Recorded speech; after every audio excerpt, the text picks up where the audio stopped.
Machelo eni jokedne ratito ganda e pacho kae medo seyo mokalo kang' ma piny owacho ma Tanzania nchane okao mano mar tamo johala mawuok e pacho kae mondo mi kik yaw ohelni matindo e pinyno ma Tanzania.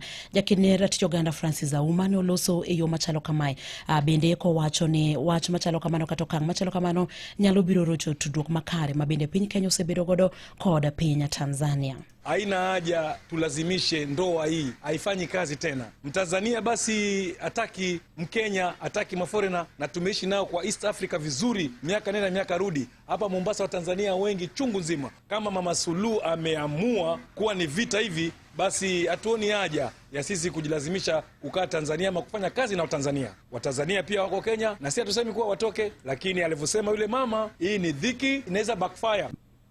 Chik makamano bende koro tamo jo Kenya mondo mi kik yaw ohelni mabende chalo kaka mano ohelni mago mag dusruok kanyakla kod mago mabende mag kunyo mula e gwengego kata piny Tanzania, kachiel kod mano ohelni mago mag loso simbe mabende okethre, kachiel kod yawo nyakalondo kod wang' jowi kata TV stations e pinyno ma Tanzania. En mano mabende koro johala mabende wuok e pacho kae kwedo mokalo, kabende giwacho ni mano koro dhi rocho tudruok makare mabende piny Kenya osebedo godo kod piny Tanzania, ka koro gikwayo jotelo ma pacho kae mondo mi odonjre wachno mapiyo piyo. Hiyo action tayari ishaleta taharuki kule. Maana kuna wale sio wa Kenya, lakini najua barua iliandikwa wa Kenya. Kuna hata wale wengine ambao walikuwa wameinvest hizo biashara ndogo, salon, kuuza njegere, kuuza mboga, kuuza nini, wameanza pa kusomesha watoto wao kule. Sasa ukisema watoke kule, wakirudi hivi watakuwa na kinyongo na Watanzania ambao wako hapa Kenya. Kama ili taifa la karibu kabisa ambalo ni jirani yetu